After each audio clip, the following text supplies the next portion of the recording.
Welcome to the Sandersonian Institute of Cosmere Studies, where there's always another secret.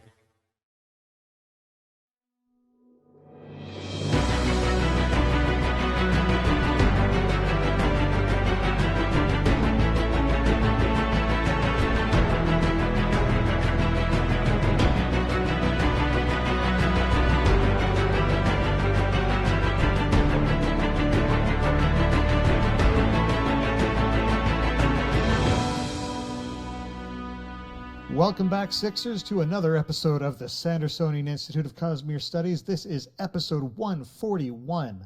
Today is July 31st, 2023. I'm Bill, and I am joined, as always, by my perseverant co-hosts, Amy and Jordan. Welcome. I don't think I've ever heard the word perseverant. I like it. It's a real word. I don't doubt you. You have an English degree, and even if it wasn't, a real world, you're licensed. You're licensed to make it up.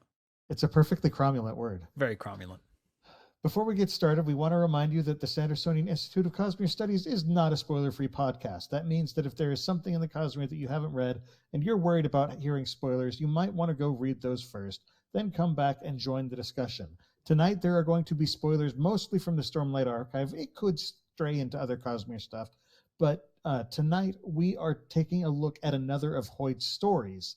This time, we're going to be discussing the story of Fleet. I suspect this might lead into some speculation as to the meaning of the story, which may branch out into stuff beyond that point in the Stormlight Archive, and maybe even into the greater Cosmere a little bit, but likely will be more confined just to the Stormlight Archive. Yeah. But you've been warned.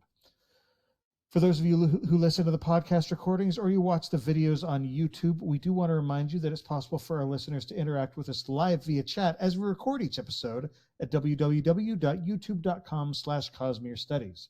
We record episodes of the Sandersonian Institute of Cosmere Studies every other Monday night, starting at 7:30 p.m. Pacific Time, 10:30 p.m. Eastern, so please join us and take an active part in the discussion. The Sandersonian Institute of Cosmere Studies is made possible by the support of our listeners and patrons. The show will, of course, continue to be free, but if you want to help us out, head over to patreon.com/Cosmere Studies. Even pledging $1 or $2 per episode really helps us out as we work to continually improve the show. Patrons get immediate access to our Discord channel where you can talk about the show and the Cosmere with other listeners. We've got a good community over there. We've got a lot of great discussions, and you also will get early access to bonus episodes, exclusive access to other bonus content, and other good stuff. This week, we want to thank a couple of our newest patrons, Wade W. and Jean-Marc D. So thank you all so much. I'm going to choose to assume amazing. that Wade W. is Wade Wilson and Deadpool has decided to join our Discord. You know, I know some cosplayers. I probably could get a Deadpool to say they endorse us. Excellent. I don't know how legit that would be, but I'm sure I could make it happen. I'm not going to say that it's not Deadpool. All right, let's move on into our announcements, though. Jordan, how do we stand on our push to, 3,000 hours? Yes, excellent question. We are now up to 1,943 hours as of 2 minutes ago, and that puts us at being 64.8%. Good job. Yay. So we appreciate our listeners doing that. Once we get up, that'll help us to get monetized and unlock some other features and stuff. So we really, really appreciate that. Hey, Bill, what are the odds that you're going to put the little Bing video effect for me like Brandon's people do? Well, now I'm not going to do it. Yeah. I was considering it, but dude, not cool, man. This is why we can't have nice things. But we can have a nice...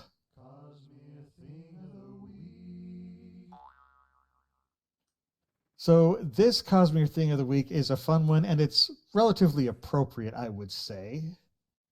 Jordan? Yep, it's up. Show us what we've got this time.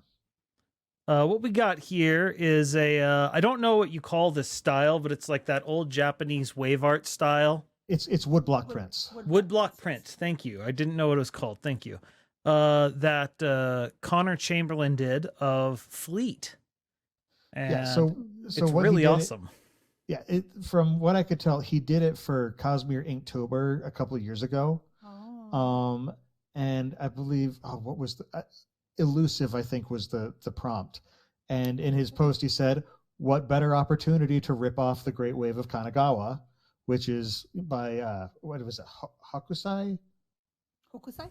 Hokusai. I am not Is it nearly an cultured okay enough to know the name of the So artist. this is a classic piece, very, very well known. If you saw it, you almost certainly recognize it. Yeah, If you I see have- this picture, you'll probably recognize what it's based on. So It's one of those things that you just see in like every like yeah, Japanese art thing. It's there. yeah. But it's a woodblock print. Which do y'all know how those work? They carve the wood and then they stamp it, right? Yeah. So basically, what they do is they take like a piece of wood, and then they'll put like a really thin piece of paper over the top and trace the art over that, and transfer the image from that paper onto the plank, and then they'll chisel everything around all of the lines, so that the lines all stick up. So it's like basically an old school printing press, non-movable type, but an art printing press that they've chiseled specifically for this image, and then they'll put ink on it, and they'll do like different layers of ink for multicolored versions and stuff like that. It's absolutely fascinating. You should definitely check out a video on YouTube about it. There's really cool stuff. But yeah, so that's our most recent Cosmere Thing of the Week. And yeah, if y'all have any suggestions for a Cosmere Thing of the Week that you want to highlight, please send it to us, cosmerestudies@gmail.com. We'd love to, we love finding all this And you really can cool. even self-promote. We will not be upset by. Yeah. If you see something you're like, and you know, we just love to get it, and we like showing off Cosmere art. So yeah. Moving into Sanderson news, Stormlight 5 is now at 60%, which is close to 300,000 words. And Skyward Legacy is now at 34%. Apparently, Brandon hasn't even gotten to read it. He won't get to read it until January of 2024. Would not have expected that. I think it's fair. You know, It's not done. Yeah, I'm just a little surprised. That's all. I mean, and that's not the final version of it that he'll read. That's just he's basically an alpha reader. Yeah. Actually, he's like a pre-alpha reader, because he'll help fix it, and then they'll send it to alpha readers. He's the null reader. If you're listening to the podcast live, the Legally Distinct Metal Ticket campaign ends tonight. And so if you're listening to this after the fact, it's too late. But that's basically anybody who has bought their tickets to Dragonsteel 2023 will automatically be entered to receive a Legally Distinct Metal ticket that will get you to be one of the first 5 spots in line to have him signing. And you'll also get a +1, I think. Yeah. So again, if you're listening live, that helps you. If not, I'm very sorry, you're too late. Let's see. The boxes with Yumi and the Nightmare Painter should be finished shipping at this point. And the August box, which is labeled the Cosmere box, should be shipping now. If you didn't get the box, but you want a copy of the deluxe hardback of Yumi and the Nightmare Painter, those are now available at dragonsteelbooks.com. I checked just before the podcast, and they did have them available.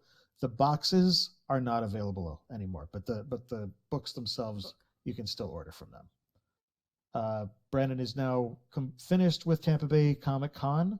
I actually saw a lot of posts from people who went and got books signed by him and all sorts of cool stuff. So it looks like it went over really well. Like their booth looks really cool and really big. It always does. There too. I saw pictures of it. Yeah, Kara's been just building and building and building. She's always looking to do something better than last time. There will probably not be a weekly update this week, just because it would normally be recorded during the time he was at the con, unless of course he was able to squeeze it in at the con, he said. So chances are probably not, but who knows. Let's see. There will be a very few, meaning 50, numbered copies of Secret Projects 2 and 3, and those are going to be given out in what Brandon said are various ways.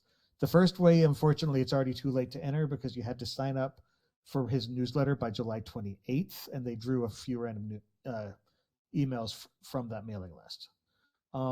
and then also the winner of the Magic Draft at the Tampa Bay Comic Con won one as well.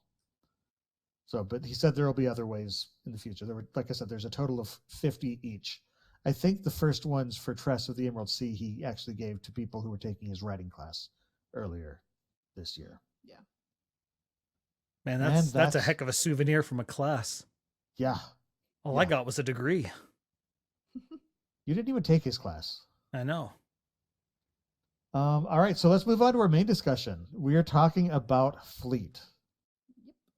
So the story of Fleet, this is the one where after one of the most epic fight scenes I've ever read in a book, Kaladin is thrown into jail, and he's sitting there feeling very sorry for himself. He chases Syl off, basically.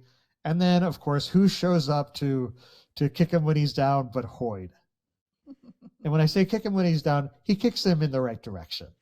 Yeah. And enough to get lift off. No, Lift isn't in this scene. That's a fair point. I realized my error as soon as I said it. But he I love this scene. This is classic Hoyd to me. This is the Hoyd that I love the most. Because it's not Hoyd trying to be clever. It's Hoyd just being there, being still a little bit more clever and word twisty as ever, but he's also very, very emotionally present, it feels like. Yeah, I mean, he's not being all like, oh, you poor guy, but he's spending time with him and trying to encourage him. That's the feeling that I'm still getting, but he doesn't do it the softer way. He seems to be poking Kaladin in the way that he knows Kaladin will respond to. Mm-hmm. Because that's the thing, is he's different about it with each person. You know, when he talks to Shallan, he behaves very differently towards her. He's so much more gentle with her, especially when she was little. I mean, he antagonizes Kaladin because Kaladin responds to antagonism. Yeah. Yeah, I mean, you have to use the tools that'll get results. Mm-hmm. But the thing is, with each of them, he uses it like a scalpel. Yeah. You know, like, because again, with Kaladin, he could respond very poorly to this sort of antagonism, but Hoyd understands how to poke in just the right way, where he'll respond in a frustrated manner and then kind of call himself out for it and realize, oh, that was good, you know. Mm-hmm. Like when because you know, Wit pulls out his lute, guitar, whatever stringed instrument it is that he's been tuning, and just starts playing. Okay, the song that comes to my mind based on the description, I know it's not exactly right, is Classical Gas. If you've ever heard it, it's the Wow. dee. I have not thought of Classical Gas in years. But it's just, that's sort of what I hear. Like, you know, because it's this very acoustic guitar song that later ramps up to more stuff, which is kind of how Hoyd's storytelling goes. It doesn't match up with the meter of the story that Hoyd tells. But speaking of, I want to talk about that, because the story that Hoyd is telling is in iambic tetrameter, which is, you know, so are y'all familiar with what iambic means? Heck no. Okay. That's Iambic in poetry, it means foot, and it's basically a 2-beat thing. So where you say da da da da da da da da da. Does that make sense? I always remembered it was iambic pentameter. Well, that's because that's when there's 5 of them. That's when there's 5. I always think of that with Shakespeare, but he does it in sets of 4. Okay. So, you know, so iambic pentameter would be da da da da da da da da da, and this one it's da da da da da da da da da da da da da. Okay. I love how technical this is, and in order to get a Luddite like myself to understand, you have to make like baby noises at me. Da da da da. Yeah. It's okay. It's okay. No, it's all good. Sorry, I'm just trying to get back to the. Anyway, sorry, but I jumped ahead of myself. I like the conversation. It was just like, how did you get in? He's like, well, there's these things called doors. He's so patronizing because, again, Kaladin will respond to this. Well, and also, what else is he going to do? Kaladin is literally a captive audience right now. And he even says that. He's like, oh, I love playing music. He's like, I don't like your music, or somebody to that effect. And he's like, well, you're kind of a captive audience. You can't go anywhere. He's like, I like playing for in prisons. They can't go anywhere. Also, like, the guards let you in? Technically, yes. Which makes you wonder, what did he do? Get in there. And there's also the small reference before where that's when Adolin's going into prison. But yes, you hear find that out until later. You hear all of the ruckus of Commotion, Adolin going in. I do. And then, of course, I know it's not part of the story, but I just love the idea of poor, like, dark-eyed guards seeing this crazy light eyes come in, like, throwing himself in prison, and they're just like, I'm sure he has his creature comforts. It's like, there is nothing in the manual about this. I don't know what to do. How do I stop him? He's not supposed to, but I don't know. There's no rule that a High Lord, yeah, I think can't imprison himself. Yeah, Airbud rules. I like it. That a princeling.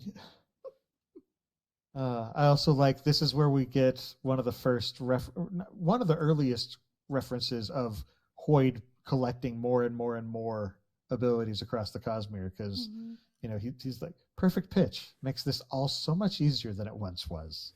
Yeah, and it's just like, these are all things that Hoyd's been doing for years, and suddenly he's playing on easy mode.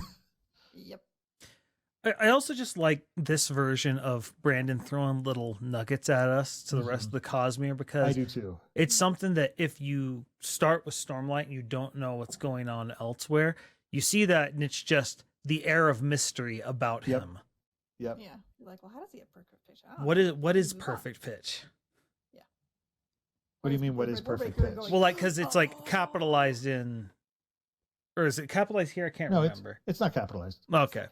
But it's a perfect pitch. Yeah.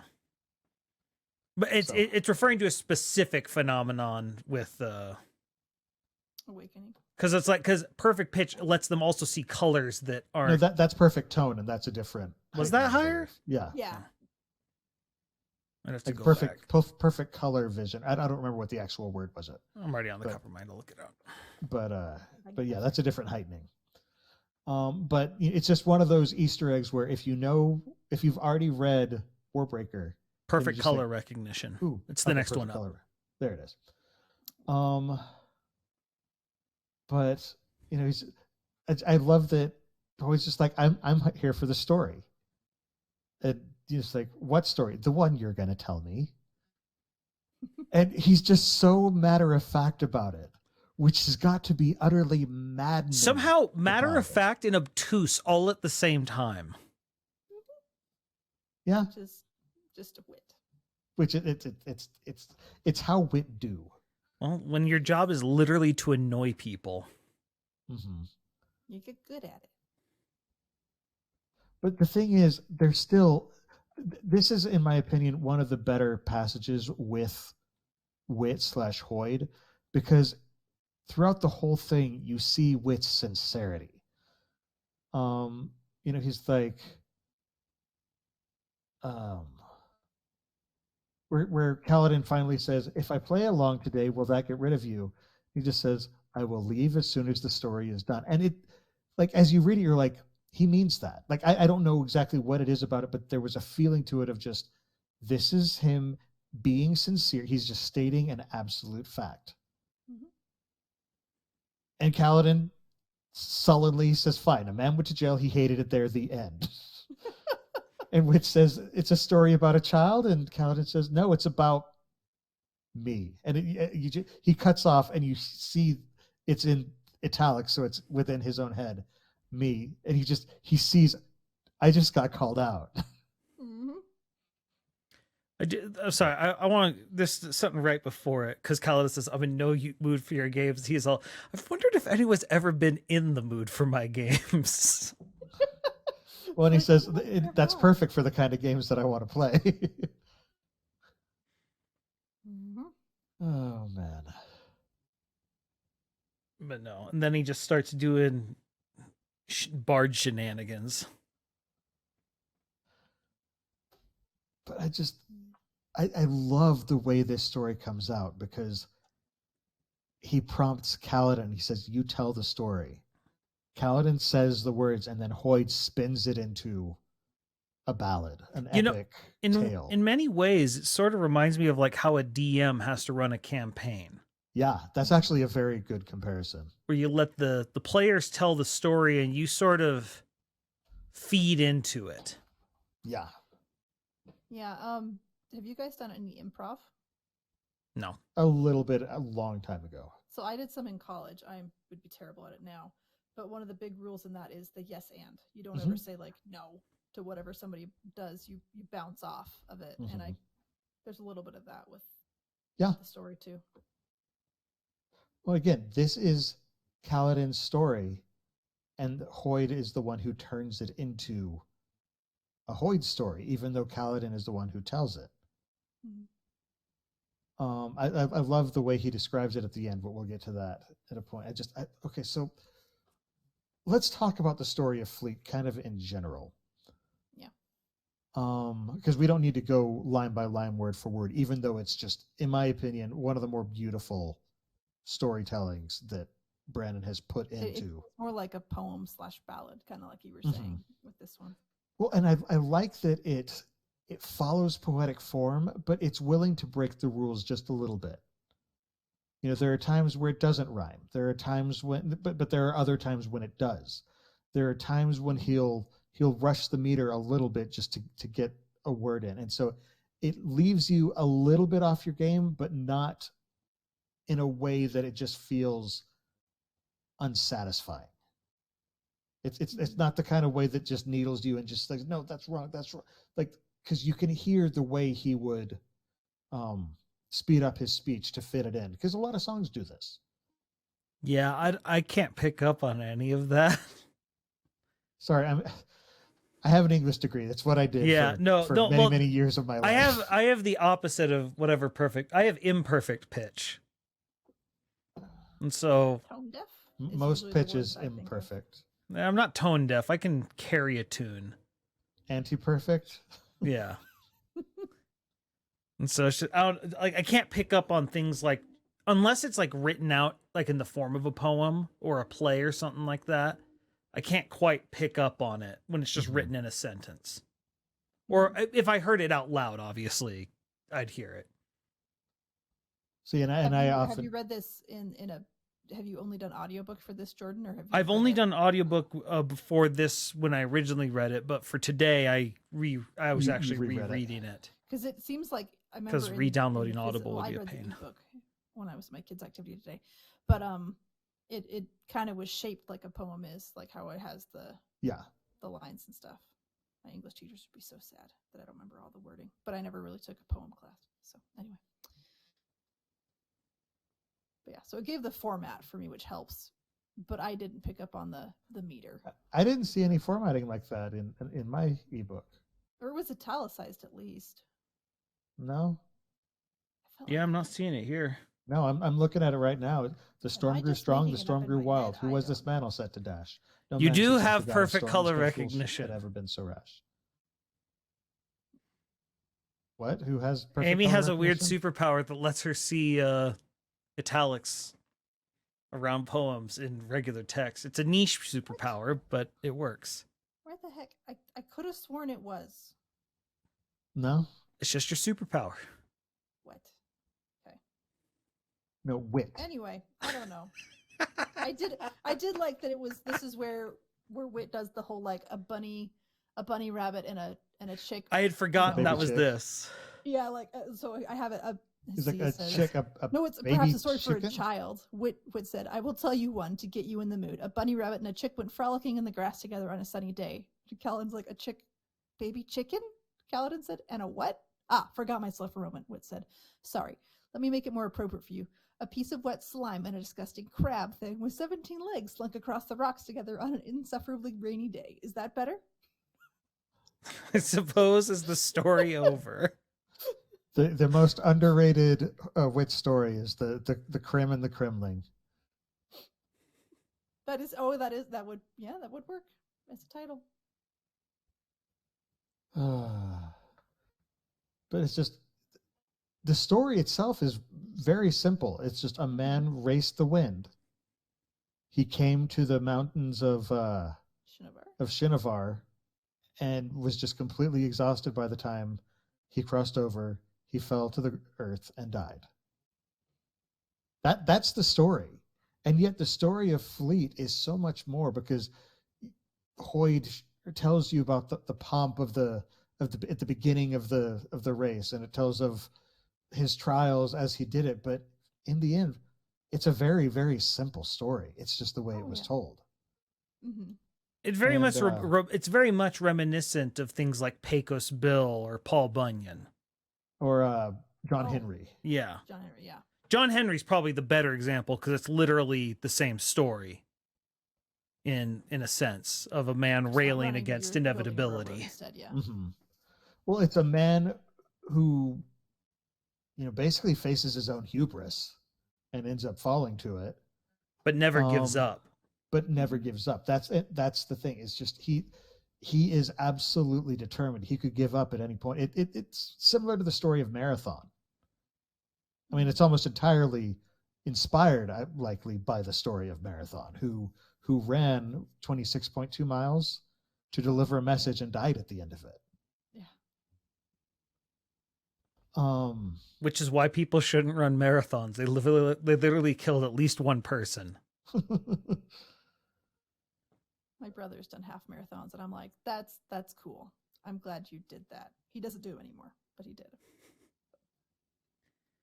But there's some interesting things as he's reading this. One, I like how he's making Kaladin at the start close his eyes, really getting him into feeling like he can see it, almost like he's doing something to make him see it in a way. Well, we've seen him light weave in other stories. But this is so this would be Yolan or Yolish. Yolish light weaving, except that he's not. Because again, Kaladin closed his eyes. Yeah. Well, it makes me think he's doing something to conjure specific images to his head. Like in some fanciful way. See, and I don't know that it's that. I think that what he really did is he let Kaladin tell the story. Like, this was a matter of the story that Kaladin needs is the one in his own mind. And so what he did is he prodded him in such a way where he would say, fine, I'll do it. And he did it. And like, I feel like the story of Fleet is a combination of Kaladin's and Hoyd's. Well, to the point where Fleet looks like Kaladin. Yeah. Mm-hmm. Well, okay, and there was a conversation we had a long time ago where I said I thought Kaladin's hair was down to his waist. And I'm like, I don't know why I imagined that. And now I know why I imagined that. Because he says it looks like Kaladin and he's got hair down to his waist. So I assume Kaladin has hair down to his waist. And so I don't know that he actually would have hair that way. No, but it was because I just remember that conversation. I'm like, why did I assume that? And now that I have this, I'm like, it was here. This is it. But I love the way the story evolves. And it, towards the end, Kaladin finally just gets annoyed. He's like, enough of this. He died. He didn't make it the end. And Hoyd just immediately stops. And it's the kind of thing, this again is a very cinematic scene. I could totally picture all of this in my mind, and just that stopping is very abrupt, and Kaladin is like, he looks at Whitney, he's like, how is he going to respond? Because I basically just kicked dirt on his fire. I rained on his parade. How is he going to respond? And his response is, he looks at me and says, so you do know the story. Aww. He's like, what? I thought you were making it up. He said, no, you were. That's all on you. And this line, all stories have been told before. We tell them to ourselves, as did all men who ever were, and all men who ever will be. The only things new are the names. Mhm. This is a kind of imagery and storytelling that I've loved for ever. Just the whole concept of this cyclical story. Yeah. Well, and different people step into the roles, and I there's something about it that I love. Yeah. It's not necessarily it's not a lack of free will story. It's just a lack of people step into these roles and often repeat the same mistakes and triumphs that have come before. Because they're often common human foibles or experiences, and so it's going to happen again and again and again. Mm-hmm. If you've ever played the game The Messenger, this is actually a common theme across it. Yeah, I mean, I keep hearing this. Anyway, there's a people who have made up that there's like 7 different types of stories or whatever else, and like this is kind of man versus nature a little bit.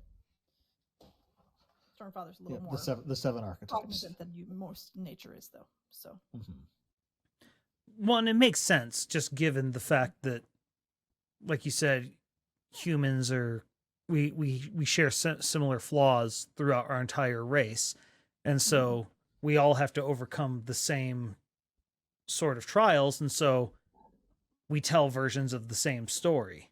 Yeah. Well, I mean, when someone tells you a story about something hard that they're going through, one of our first responses is to relate it to ourselves, is to say, I went through something similar. That's how we connect with people, through our experiences, through our stories. This is one of the main reasons that I studied English, because I love stories. Everyone has a story. Everyone can, has stories that they've lived through, the positives and the negatives. And that's how we connect with each other, is through those stories, those histories. And I love the way that Hoyd talks about this. Yeah, well, and I it's like, so Fleet, was he real? As real as I am, Wit says, which is like, that's not helpful because you're under a false alias right now. Yeah. Hoyd has been so many different people. Now, it would be interesting if he'd said, because we'll get into speculations after our break, but if he'd said, as real as you are, it might have had a different impact. Yeah. On the reader. But the next line, and he died, Kaladin said. Before he could finish the race, he died, Wit smiled. Which is clever, because it's like, not before he could finish the race. He just died. And then he started... the lines about, like, his spirit kept going. This reminds me of a Reddit post I read today where somebody said, Brandon made me lie to my wife for the first time. Oh. And because he had given her the Mistborn books, and she absolutely adored Elend.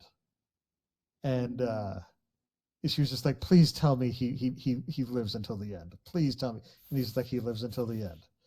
And which is not technically a lie. Well, the thing is, the first comment after it was, you didn't lie. He did live until the end. And it's just sort of oh man. But yeah, so, and then of course we see him fall, and he kind of rises to race the wind again as a spirit, as a cognitive shadow, as a ghost, a spren. His soul continues to soar with the wind. The way it's described, it almost reminds me of what happens with Eshonai. I had the exact same thought. That's true. Like, yeah, the send-off that Brandon gave Eshonai was very reminiscent of Fleet. And we're definitely not the only people who noticed. All right, we had some technical difficulties, but we are now back. Sorry about that, folks. Hopefully we'll be able to get it fixed in post, but if there's a hiccup, you understand why. Yep. So we were just talking about just the ending of Fleet and the comparison with Eshonai, and we're trying to get our train of thought back. But yeah, it was just like writing as the wind would be really cool. That's what I remember saying, something to that effect. So. But I love that Kaladin's response then is, what does it mean? And Hoyt says, it's your story, you decide. This is such a cool storytelling tactic, again, because it's an amateur laying out the basic plot and a master arranging it into something beautiful. Mm-hmm. Well, and it's also Kaladin's not like Shallan. Shallan, when she goes into these things with Wit, she's asking him for advice, because Shallan's issues are avoidance and creating different personas to deal with hard things. Kaladin is a type of person who faces hard things and then afterwards wallows in the injustice and the hopelessness of it all. He takes the weight of the world on his shoulders. Yeah. Well, and it's just, there was an amazing post recently on the Coppermind. And I forget the name of the person who wrote it. I'll find it in a bit. But they talked about how grief is and how people deal with it is a very important part of the Cosmere, and particularly the Stormlight Archive. And he brings up Fleet, and he's like, we always bring up Kaladin, he's got PTSD and these other things. And it's like, but what he really has the most is survivor's guilt. And he's always, and the thing that's really starting to just eat at him, especially at this point in the story, is his realization that it doesn't matter how hard he fights, he's going to keep losing people. And it just weighs on him so very much. And it's getting to the point where he's becoming very nihilistic about it, because it's just, what's even the point is the thing. And he needs to tell himself this story, because Wit can't tell him the moral of the story. He's not in that mental space. But that's not how Kaladin responds. He doesn't like being told anything. Oh yeah, I mean he rails against authority a lot. He literally got the Shash brand for that reason. Right. He doesn't play well with authority figures. Well, the thing is with Shallan, most of her issues are, she looks at herself and says, I'm a monster. I've done horrible things. I destroy those around me. Kaladin looks at himself and says, I'm insufficient. I can't hold things up. I'm trying to hold this up, but I'm not strong enough. And the way that Hoyt interacts with each of them is very different, because with Shallan, he nurtures her and he shows her, no, you're not a monster. What's inside you is broken but beautiful. With Kaladin, what he's doing, like basically what he does is he knocks Kaladin down so that he isn't holding the world on his shoulder, and then he points at it and he says, look, didn't fall. And suddenly he's just like, so he's showing them that these hard emotions that they each have towards themselves are inaccurate. One of the most accurate statements that I've heard about depression and anxiety is, depression lies. Anxiety lies.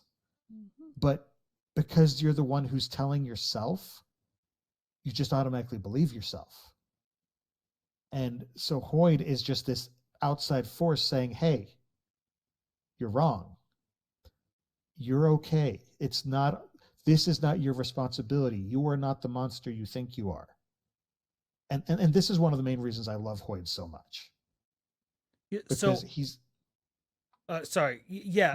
going with it. So I found the post. Now I want to read a piece of it, because seriously, this was a gorgeous post on the Cosmere. It's called The Way of Grief, My New Perspective on the Stormlight Archive, written by Arwen Evenstar 202. Okay. And this, I'm just going to go to the end. He starts talking about, or she, I don't know actually which, but the differences between Shallan and Kaladin. Shallan killed her family. She was grieving too, but by that singular metric, she was as screwed up as Kaladin, except she had the added burden of being a Light Eyes. There are roles to play, expectations to be met, competencies that must be upheld no matter what. I can see why she split it off mentally. She simply couldn't meet all those obligations authentically. She had to create living lies just to keep herself functioning in that world. And like it was just one of those things where for me that was a great way for me to help me sort of understand like that version of things. Yeah. With her, why she cuts it off. And it is that difference between responsibilities, and because at the point Kaladin gets betrayed and he suddenly has no more responsibilities. He's branded a slave. And so he wallows where Shallan has to keep functioning because people are at that moment are counting on her. And she's the youngest. That's the thing that's the kicker for me, is she is the youngest child and all of her brothers are flailing around or dead, like Halar. Yeah. And she has to pick up the pieces. And she's 16, 17, 15 when this is all because she's the most capable. Like, it's just one of those things. She's just like shoved everything into, well, we're just going to function even if everything's cracking elsewhere. But well, and she's also dealing with the repressed memories of, I killed my mother. Who tried to kill me. Because she tried to kill me. This person who was supposed to protect me above everything else, she tried to kill me, and I killed. Like, both of those facts, either of them separate, and then would be world shattering. But and then you have she made Testament of Dead Eyes. Yeah. So there's all this extra trauma that we don't even know all the pieces with that. I mean, these are all the reasons that it works very well as a light weaver, because she has been telling herself so many lies just to survive. And it was just a very interesting. Again, the full post is actually a lot more personal for this person, and I highly recommend people read it. It is gorgeous. But just that one bit helped me understand Shallan a little bit. But it highlights what we were talking about earlier, where he treats Kaladin differently from Shallan.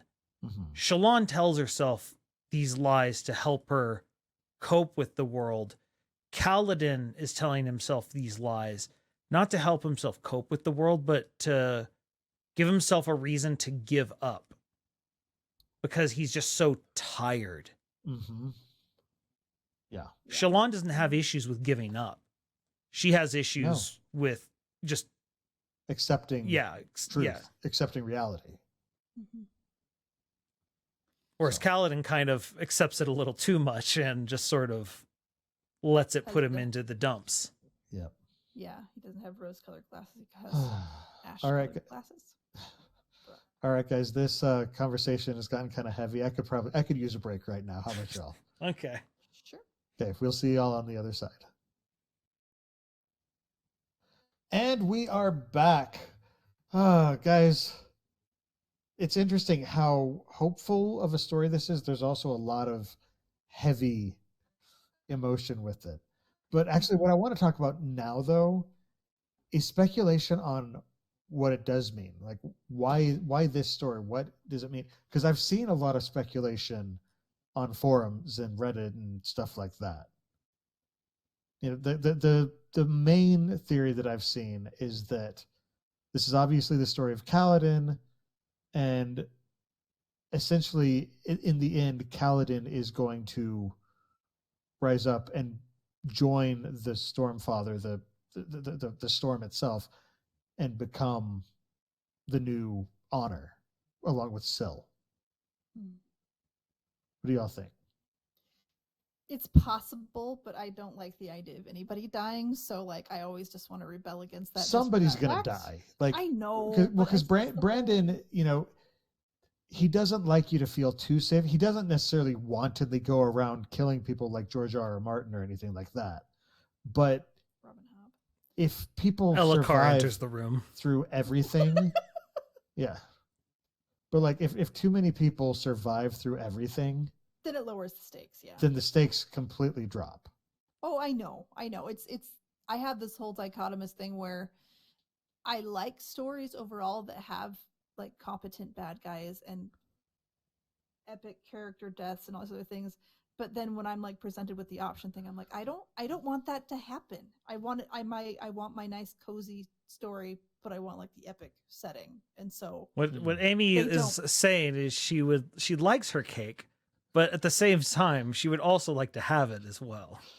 Yes, I So want all the things. Amy is saying that she would rather read Yumi than Mistborn. I like them both. I just have to be in the right mood. She would rather have a Yumi ending than a Mistborn ending. Yes. Okay. Yes, I like my happy endings. I like the Mistborn endings too, but they hurt. But they're also kind of meant to do that because then it has a bigger effect on. Anyway, it's a whole thing. I've often heard that we need sad stories because it reminds us that we're human.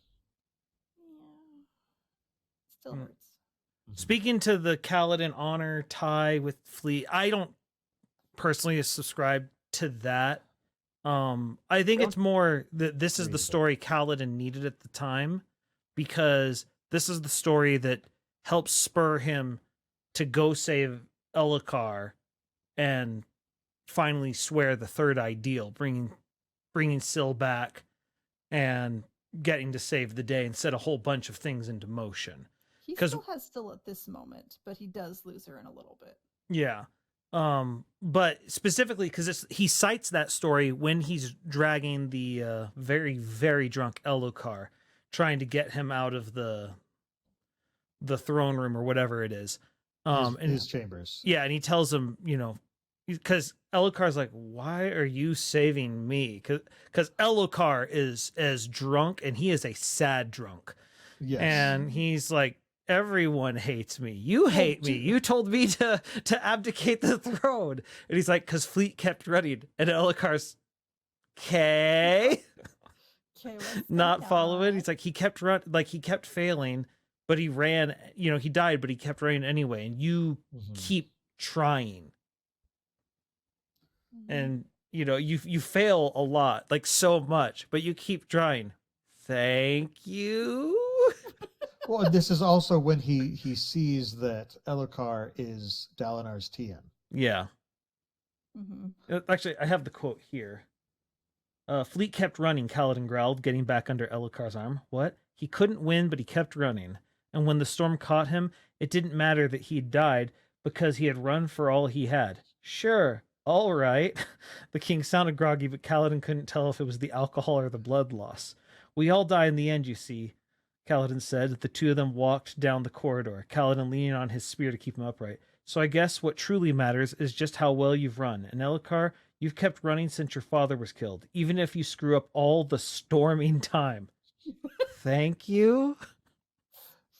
But it's a good message, I feel. Yeah. Well, it's good. So much is Brandon clearly is someone who values sincerity. Because you can look at the opposite of Elhokar in many ways is Taravangian.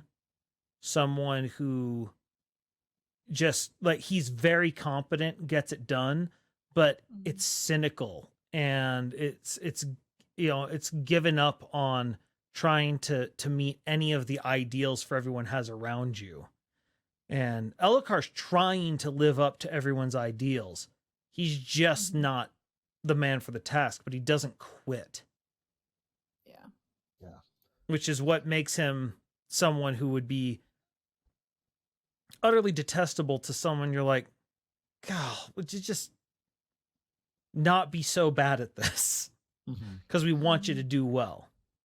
But there's something to that willingness to try even when you fall. And it shows up in a lot of our big stories. The one that's coming to mind right now is in Batman Begins. Why do we fall, Bruce? So that we can rise again. It always brings to mind one of my favorite nonfiction books that I've read is Creativity Inc. It's the Pixar story, and Andrew Stanton, one of the main directors and part of the Brain Trust, one of his frequent sayings was "fail early and fail fast," or "be wrong as fast as you can," because it's that willingness to run into the problems and then to climb over the problems, because that's how you improve.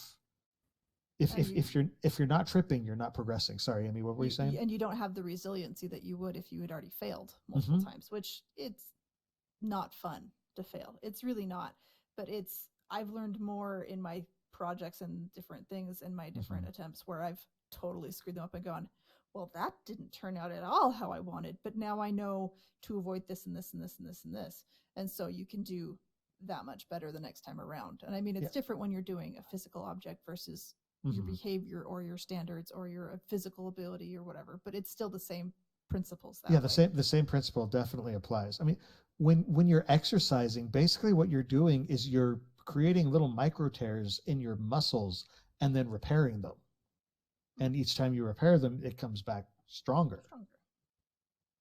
Yeah. Well, and to the point of what Callan's talking about, where it's like you just keep running. Because in that scene, like, he's confronted by Moash and Graves and their shard plate, storm plate. And, you know, he just keeps like getting back up, doing the whole Captain America routine. And like Captain America, yeah. And literally, like, to the point where he can no longer hold on to the knife in his hand. Like, you know, just so battered and bruised. Like, and so just like Fleet goes until he has nothing left to give. And it's at that moment he finally hears Syl. Yep. And he finally swears the third ideal. And so if you ask me what's the point of the story, the point of the story is to get him to that point, to swearing the third ideal, to realize he can't just give up. He has to keep running. That it's not the losing of the lives hurts every single time around him, his survivor's guilt. But if saying that because they die, it's all meaningless, is saying that every decision that they made during their lives is meaningless. And he can't accept that. And so he learns it's not about, whether you die, it's about the race. It's about running until you have nothing left to give. It's not about how you die. It's about how you live. Yeah. And so he's finally able to accept that. Now, he still has issues with that, as we will see throughout Oathbringer and Rhythm of War. And that's how it works. You have a breakthrough and then you backslide a bit, but you keep moving, you keep pushing. But yeah, and so I think that's the purpose. Now, whether or not Fleet's real, that's an interesting question. Because Wit talks about it as if, you of course know the story of Fleet. And Callan's like, no. It's like, yeah, of course you do. Tell me the story. It's like, what is happening? But he adds the throwaway line, like he raced against the Herald Chanarach, who is very possibly Shallan's mother. Yeah, but she's the Herald of the Dustbringers, which means they have abrasion, which means very similar to their Edge dancers. Thank you. I was about to say life giver. I'm like, that's not a thing. What am I doing? Edge dancer cousins means they can do fun stuff with friction, which I could see with maybe that with division. Maybe they can get some real momentum going or something. Because at first I'm like, why would Chanarach be speed? And so I got to start looking stuff up. But it says he won, which if he won just, foot racing, give this man a medal and let him race Usain Bolt. It's a very Olympian feeling. Yeah. It's the story. It feels very Greek in its telling. And again, I already made the comparison to the story of Marathon. Yeah. But and also because Greek, there's a lot of hubris. He's challenging the gods and the forces of nature, and he loses. But unlike a Greek tragedy, there's a hopeful tone to it at the end. He loses, and in so losing, he triumphs. Because he never quit, because he was still as boastful as it is to say, I can beat the storm, he held his own. He shouldn't have even been able to do that.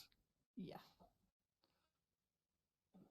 No, it's interesting. I want to believe Fleet's real, just like I want to believe the Wander Sail's real. And it's just because I think it makes the world a little bit richer if it is. But the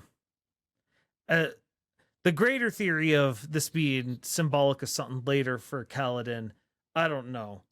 Just because there may be some symbolism there. Yeah, there may be some. But I think it's the more important thing was getting him to the third ideal.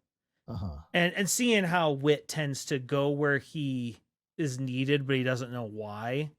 I think that fits closer to what Hoyd, because Hoyd would be able to see a little closer and see he needs to get him there than I need to get him to the end of book 5 and perchance make him a shard. Well, and I think part of it is, because you were talking about the fortune aspect of Hoyd and him being in the places he needs to be. But I also think like the storytelling aspect of it, that's just a man who's been around for thousands and thousands of years and has completely honed a craft and understands people in a way that no one else has possibly had the ability to. Yeah, he's just had that much time to read people and experience things. And well, because as a storyteller, as a performer, as a gleeman, as someone who goes around, one of the things that they do is they read their audience. They connect with their audience. And again, Hoyd has been doing that for a long time. Chrysala has been going around and studying. And so she knows a lot of details and science and all that stuff about the Cosmere. Hoyd understands people in a very different way. Well, and on top of it, he does also have the benefit he's a Mistborn now. And so he also has the ability to emotionally tweak it. Well, and also to some level, because he doesn't need to do things too overtly. Well, and I don't think he wants to. He sees it as cheating. Yeah. Well, and also people can feel when they're being manipulated. Yeah. And so, but I do think he would take a very breeze approach to emotional allomancy, where he would be like, okay, if I'm just putting him in a mood for this and I know he actually wants it, is that, he's willing to bend rules. I think he'd be willing to. I think he's willing to bend them, but I also think that he has a lot of pride in his craft. And so he won't take the easy way most of the time. No. Yeah. He'll use the tool when he needs it. But yeah, as we saw him use on Shallan in her flashback. Yes, absolutely. Which was necessary because she was not receptive, and he was like, I need to get her into the right state of mind so that she'll hear what I'm saying. Yeah. And so it's him going around and helping people is very interesting, just from the perspective of, because we know he doesn't know as much as he'll let on. And again, you look at the people he interacts with the most, the three he interacts, well, I guess after Rhythm of War, he's definitely interacting with Yesna the most. But before then, the three he interacted with the most were Shallan, Kaladin, and Dalinar. And who are kind of our trio. Yeah. Yeah. And he's just trying to get people into a spot where they can be where they're needed. This is on top of the other machinations of shards and everyone else. And so at a certain point, it's 32 Xanatos pile up. But at the same time, it's very interesting because I think unlike shards and unlike the diagram, I do think Hoyd is trying to help. Even with his speech he gives to Shallan, talking about how he would burn this world to the ground, through tears, but he would do it if it helped him. But that's the aspect. through tears. Why? Because he does care. Yeah. Yeah. And so, like, he's like, I'll do what is absolutely necessary, but I will only do what is necessary. And even then, there's an aspect of regret to it because I do care about this, whatever it is that needs to be destroyed. Yeah. The way he talks about it, because I've often compared him to Kelsier for, all the obvious reasons to say they deserve each other. There's part of me that wonders is Hoyd an idealist who had to become something harder in order to accomplish his goals over his millennia of living? Mm-hmm. Or was he very much so at the beginning more like Kelsier, who would make the snap decisions and do whatever he would, to get the job done, and he learned empathy over his millennia? I suspect of the two, he's the former. That's mostly based on a non-canon thing that Brandon's written. That's from the segments from the Liar of Partinel. That's how I read him. Now that could be completely different. Yeah. Because that's definitely not canon now. So our apologies. We had some more technical difficulties. I think we've got things worked out. The program we use to record is just acting up quite a bit tonight. So our apologies. You were saying, Jordan? I gravitate towards. I love the idea of the cynics who develop empathy. Those are the characters that I do like the most. Just cause I love my Grinches whose hearts grow. 3 sizes that day. And so, and it's part of why Kelsier is a character that I really gravitate towards, because at first, he is very much in it for himself, but you see that he cares about the injustices of this world. Uh-huh. And so he learns a sense of justice, but it's a very harsh justice. But then through Vin, he actually learns to see the world through a kinder lens, and ends up defending Elend, the very type of person he would have gladly killed a few months earlier. Well, and at the same time, it's hard to see the other direction, because you see someone who's idealistic and optimistic, and to see them become more pragmatic and jaded, it feels like something has been lost, because there is a desire to protect that kind of innocence and purity, and just not like, because a lot of people wish that for themselves, and they once they've lost it, they don't want other people to lose it because it's painful. Yeah, and I suspect that is Hoyd's character arc, is that he had it, lost it, and found a way to sort of synthesize the two together, because he had a couple millennia to do it. Yeah, a lot of time for character growth. Yeah, and gaining a lot of skills. Indeed. But yeah, and I don't know. I think for me overall, the reason the Fleet story, I think, connects with so many people is it is so easy to get down and see the harsh things of the world and sort of throw your hands up and say, why even try? Yeah. Another saying that I really love is, if you can't overcome fear, then do it scared. Yeah. It's just like, if you can't, it's like, this may be too hard for you. Do it anyway.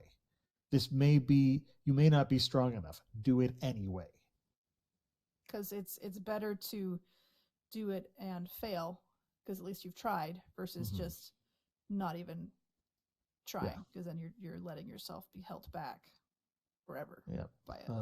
Well, exactly. and it's just also just the if you just give up, you will never succeed. If you keep trying, there's at least a chance. And again, you see it with Kaladin. He literally goes until he can barely stand, and he can't even hold a knife. And that's when he finally succeeds. He had to get himself to that precipice. Yeah. And it's just, is it a morality tale in all the most Aesop's, fables type of way? Absolutely. Yeah. but it's still true. Well, those morality tales existed for a reason. Yeah. It does teach a lesson. Yeah. But what I like about Hoyd is he doesn't tell Kaladin what the lesson is. He lets him figure it out. Mm-hmm. And he doesn't even figure it out exactly when Hoyd does he. Because he figures out really no, because what ends up happening is Hoyt says, then you have something to think about, and he leaves. Mm-hmm. And I think it's also just kind of, well, for many reasons it's good for Kaladin, but right before that, I remember he kept ruminating on the whole, like, oh, well, the Light Eyes are, you can't trust them because they backstabbed me again. They should have done more, they should have done more, they should have done more. And he just is stuck in that cycle of like, well, he's blaming himself. He's blaming Syl. Because like you said, he's blaming. Yeah, he's like, you said we should do this, and look what it got me. He's blaming all of Alethkar society. Yeah, he's just mad at the world and himself and everything, and Hoyd is just irritating enough to break him out of it. Because again, that's what Kaladin needs. He doesn't tell Kaladin what the answer is because Kaladin wouldn't listen to it. And when you are given the answer for everything, you don't have it stick with you as well. And especially with something with the character growth that Kaladin needs to go through with this, he just doesn't get it. If Hoyd went, well, you just need to persevere. Well, it's like I've played a bunch of the old school point and click adventure games. That was one of my favorite genres growing up. Some of those games I remember like the back of my hand, and they have stuck with me. There are a few where I was able to find a guide, and I remember almost nothing about them because I didn't have to learn how to get through. I was just told, and I was like, okay, that's a fun story, yay, bye. And it didn't stick. But the ones that my friend and I would just like, bang our heads against for weeks. Oh, those ones I remember. Because it was all that extra effort and everything that stuck with you. Let me tell you, the Legend of Carandia will never leave my memory. But yeah. All right. Well, we should probably start to wrap up. And any topics you want to discuss before we get to the thing, and then we'll have a moment for final thoughts after. The only other thing is I kind of felt like when we were talking about Kaladin with how he puts the world on his shoulders and just takes all that responsibility, it just made me think of the older sister in Encanto, like her Under Pressure song. Yeah. So anyway, I can't remember her name, and I feel like Lucia? Luisa. Luisa, that's right. Yeah, so it just made me think of her with that comparison, which I hadn't thought of previously. Yeah. No, let me tell you, having the world on your shoulders is not a fun situation. Yeah. All right. Well, to our listeners, thank you so much for listening. We love hearing from you. So please keep sending in questions. You can ask us about the Cosmere. You can drop us your ideas for topics that you'd like us to discuss during the show. And while you're at it, we would absolutely love to hear your feedback about how you think we're doing. Anything particular that you like that we're doing, just let us know. We can try and, because we're always trying to make the show better. As well as any interesting theories that you might have about what's going on in the Cosmere. You can send all questions and suggestions in a brief, concise email to cosmerestudies@gmail.com, and hopefully we could read that as part of the show. You can also reach us at the Sandersonian Institute of Cosmere Studies, P.O. Box 970063, Orem, Utah 84097. Now, outside the show, we do each have our own personal projects. So, Jordan, why don't you start us off and let us know what you've got going on? I can be found on YouTube and Kick with the name Splice Stream. We've been experimenting with Kick. It's actually been a lot of fun. And I've been doing more amiibo content. Been doing more painting amiibo content, which has been an interesting diversion, and I'm starting to get into it. I know all the Warhammer people are over here, sweet summer child, but I'm getting into it. It's a lot of fun. I'll be painting a Charizard tomorrow, or, well, depending upon when you listen to this, maybe it's in the past. The day after recording. Yeah. Anyway, it's going to be fun. So you should show up and enjoy yourself. I know I do. The other thing that happens, so when people sub to me over on my, I also have a Ko-fi, and I have a level called Giga Splice Climber, and I never had to do anything with it before, but someone did it for a full year. We've been doing challenge coins for people who sub over to the channel, but someone was at the Giga level for a full year, and the guy who makes challenge coins with me says, I have an idea. I was going to show it off. He made fully metallic challenge coin. Wow. And so I thought he laser engraves it onto metal. He has a laser engraver that he does everything with, and somehow you put some sort of chemical on it and then let it do it, and it burns it. I don't remember the exact chemistry of it, but all I just remember was really cool. And so yeah, if you like collecting challenge coins, you can follow me over there, I guess. Very cool. Amy, how about you? My Facebook is Coincidence Cosplay and Props. My Twitter is @CoincidenceCosp because my name is too long. My Instagram is @coincidence_cosplay. And my TikTok is @CoincidenceCosplay, all one word. My website is www.coincidencecosplay.com. So I am doing various and sundry things. I'm finally trying to actually get stuff ready for FanX, which is in September, as well as for Dragonsteel. We've got a killer lineup of guests. There's a killer lineup of guests coming for. Oh, I know. And I can't say details, but I'm on a panel at FanX. So nice. Cool. Very cool. So yay. I finally made it there. So if you want to come, then that would be cool. And I'm gonna be a Jawa, and I'm gonna run with the Barbies because it's cool. That's a thing. And have a sand crawler, and that's all gonna be like Thursday of FanX. Friday, I don't know what I'm gonna be. Saturday, I'm not sure. Anyway, so the other 2 days I'm fluid on what it is. I might be, if things work out well, I will be Warrior Snow White. This is her little tabardy thing that I'm working on. That if I do compete, I will be wearing that Saturday. If I don't know that I will be competing, but anyway, that's my stuff. But I have things, and for our TikTok channel for the podcast, we are now able to do lives.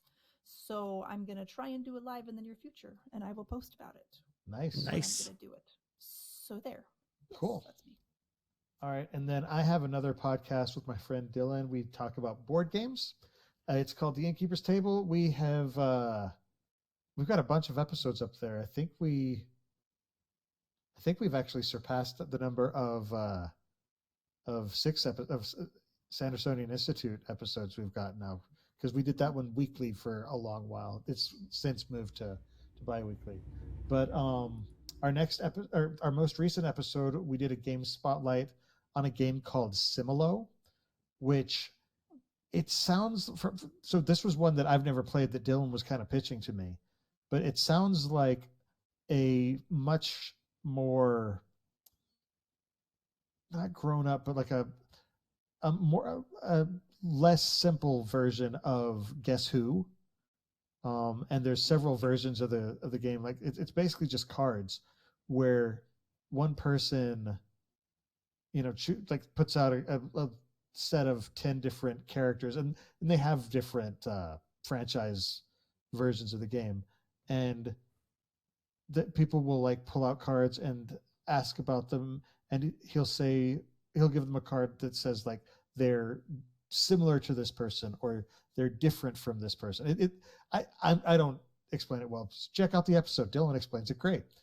So yeah. And then our next upcoming episode is a top 3 list. If there's a top 3 list that you'd like us to make, we would love to hear it. So let us know at innkeeperstablepodcast@gmail.com. For those of our listeners who want to support the Sandersonian Institute of Cosmere Studies, but you cannot become patrons for whatever reason, we'd love it if you just let your friends know about the show. Don't forget to subscribe to the podcast, to like and subscribe over on youtube.com/Cosmere Studies. And if you want to toss us a good review wherever you listen to us, we would appreciate that too. Also, by watching our videos, that will help push us towards the monetization level where we can actually start making money off of YouTube, which would be great. So they have to click and start each movie or each Just video manually. yeah. That's Yep, what it clicking is. and watching The each play. video. I do want to emphasize, if you're watching just through on a playlist, that's awesome. It does help us get more viewers because it'll improve our ranking. But apparently, it does not count your views if you don't physically click on the video. So that's a thing now. Yeah. Also, if you want to help us out, head over to store.streamelements.com/Cosmere Studies, and you can buy some SICS branded merch. All right, final thoughts, guys. Fleet runs fast. Keep on running. Feel the rhythm. Feel the rhyme. Everybody get ready. What just fleet happened? Running time. I don't know. No, I Cool really like Reddits. this one. I've always loved perseverance stories and just willpower stories. The I will not be broken kind. It's just great.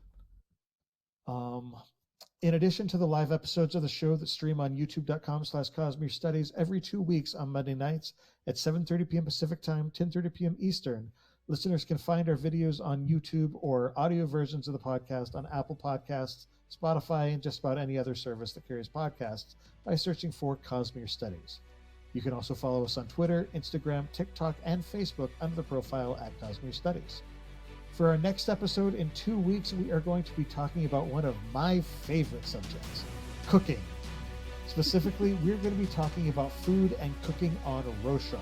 It should be a lot of fun, so please join us for the live discussion in a couple weeks on Monday, August 14th, 2023 at 7:30 p.m. Pacific Time, 10:30 p.m. Eastern at www.youtube.com/Cosmere Studies. Until then, on behalf of Amy, Jordan, and myself, thanks for listening, and remember, There's always another secret.